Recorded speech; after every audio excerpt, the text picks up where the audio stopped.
കർണാടകയിലെ കോഗിലു ലേഔട്ടിൽ വീടുകൾ ഇടിച്ചു നിരത്തിയതിനെ തുടർന്ന് തെരുവിലായ പാവപ്പെട്ട കുടുംബങ്ങൾക്ക് ഒടുവിൽ നീതി ലഭിച്ചു. ആഴ്ചകളോളം ദേശീയപാതയോരത്ത് നരകയാതന അനുഭവിച്ച 100ഓളം കുടുംബങ്ങൾക്ക് യുഗാദി പെരുന്നാൾ സമ്മാനമായി സിദ്ധരാമയ്യ സർക്കാർ പുതിയ ഫ്ളാറ്റുകൾ വിതരണം ചെയ്തു.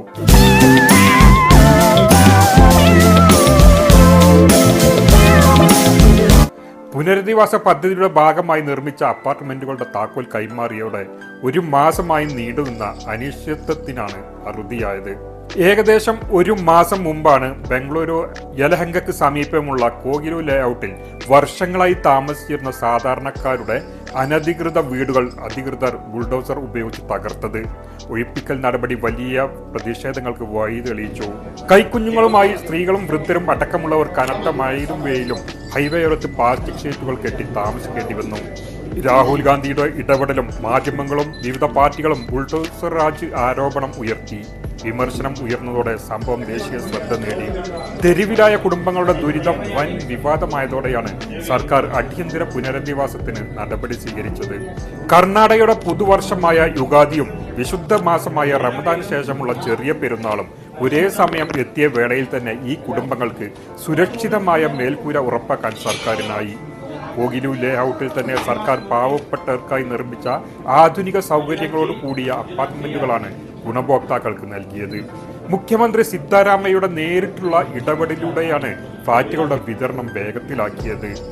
ഹൈവേയോരത്തെ ദുരിത ജീവിതത്തിന് അറുതി വരുത്തിക്കൊണ്ട് സ്വന്തമായി ഒരു കൂര ലഭിച്ചതിന്റെ ആശ്വാസത്തിലാണ് താമസക്കാർ.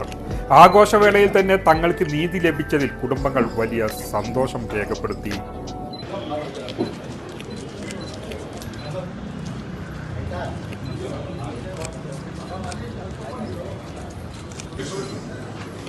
ಸರ್ವರಿಗೂ ಕಂದಾಯ ಇಲಾಖೆ, ವಸತಿ ಇಲಾಖೆ, ನಗರಾಭಿವೃದ್ಧಿ ಇಲಾಖೆ ಸಂಯುಕ್ತ ಆಶ್ರಯದಲ್ಲಿ ಸನ್ಮಾನ್ಯ ಮುಖ್ಯಮಂತ್ರಿಗಳು ಹಾಗೂ ಉಪಮುಖ್ಯಮಂತ್ರಿಗಳು 80ರಲ್ಲಿ ಬಡಾವಣೆಯಲ್ಲಿರುವಂತಹ ಮನೆಗಳ ಶುಭ ಸಂದರ್ಭದಲ್ಲಿ ಉಪಸ್ಥಿತರಿರ್ತಕ್ಕಂಥ ಸಾಕ್ತಾ ಇದ್ದೀನಿ. ಅದೇ ರೀತಿ ಈ ಸಂದರ್ಭದಲ್ಲಿ ಗೃಹ ಸಚಿವರಿಗೂ ಕೂಡ ಪೂರ್ವದಿಂದ ಈ ಸಭೆಯನ್ನು ಮುಂದುವರಿಸಲಿಕ್ಕೆ ಮಾಡ್ಯಾರ ಅನುಮತಿ ಅನ್ಕೊಳ್ತಾ ಇದ್ದೀವಿ. ನಾವು 30 ಜನರಿಗೆ ಈ ಹಕ್ಕುಪತ್ರ. ಜನರಲ್ ಬಂದ್ಬಿಟ್ಟು ಒಟ್ಟು 7 ಜನ, SC ಬಂದು 10 ಜನ ಸರ್, ST 2 ಮತ್ತೆ ಮೈನಾರಿಟಿ 11 ಜನ, ಒಟ್ಟು 30. ಹೋಗಿಲ್ಲದವ್ರು ಜಮಾನಿಕೆ ಸರ್, ಅವ್ರು 61 ಅಪ್ರೂವ್ ಮಾಡಿ ಎಷ್ಟು ಜನ ಕೊಡ್ತಾ ಇದ್ದೀರಾ ಅದನ್ನ ಹೇಳ್ತೀನಿ ಸರ್. ಒಟ್ಟು ಬೇರೆಯವ್ರಿಗೆ ಏನಕ್ಕೆ ಆಗಿಲ್ಲ ಅಂತ ಗೊತ್ತಾಗ್ಬೇಕಾನೆ. ಎಸ್ ಸರ್, ಇಲ್ಲಿ ಅವ್ರು ಇಲ್ಲ ಅಂತ ಹೇಳಿ ಅದನ್ನ ಪರಿಗಣಿಸಲಿಲ್ಲ ಸರ್. 13 ಕುಟುಂಬಗಳು ಪೂರ್ಣ ದಾಖಲಾತಿಗಳ ವಿಳಾಸ ಮತ್ತು ವಿಳಾಸಕ್ಕೆ ಸಂಬಂಧಪಟ್ಟ ದಾಖಲಾತಿಗಳನ್ನ ಒದಗಿಸಿಲ್ಲ ಅಂತ ಹೇಳಿ ಕನ್ಸಿಡರ್ ಮಾಡಿಲ್ಲ. ಅವುಗಳನ್ನ ನಾವು ಕನ್ಸಿಡರ್ ಮಾಡಿಲ್ಲ ಸರ್, ಅಂದ್ರೆ ಕಮಿಟಿಯಲ್ಲಿ ಕನ್ಸಿಡರ್ ಆಗಿಲ್ಲ. ಒಟ್ಟು 141 ಕುಟುಂಬಗಳನ್ನ ನಾವು ಕನ್ಸಿಡರ್ ಮಾಡಿದೀವಿ ಸರ್. ಆ 61 ಕುಟುಂಬ ಸೆಲೆಕ್ಷನ್ ಆಗಿದೆ ಸರ್. ಕಮಿಟಿಯಲ್ಲಿ 61 ಕುಟುಂಬಗಳು ನಮ್ಗೆ ಅರ್ಜಿ ಸಲ್ಲಿಸಿದಂತ 12 ನಮ್ಮಿಂದ ಬರ್ತಾನೆ. ಈಗ ಸೆಲೆಕ್ಷನ್ ಮಾಡಿ ಕೊಟ್ಟಿದ್ದೀರಣ್ಣ ನೀವು. ಕೋವಿಲ್ನಲ್ಲಿ 61 ಜನಕ್ಕೆ ನಾವು ಆಯ್ಕೆ ಮಾಡಿದ್ದೇವೆ. ಬಂದು ಅರ್ಜಿ ಸಲ್ಲಿಸಬೇಕು. ಸಲ್ಲಿಸಲಿಕ್ಕೆ 19 ಜನ, 30 ಜನ ಮುಂದೆನೆ ಬರ್ತಾ ಇಲ್ಲ. ಅವ್ರು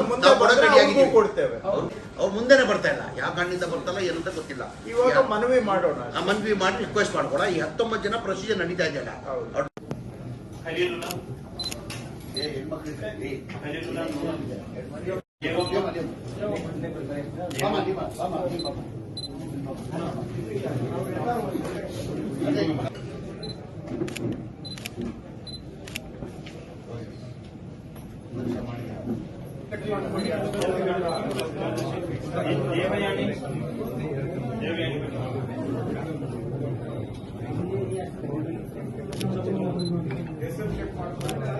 ಬೇಗಂ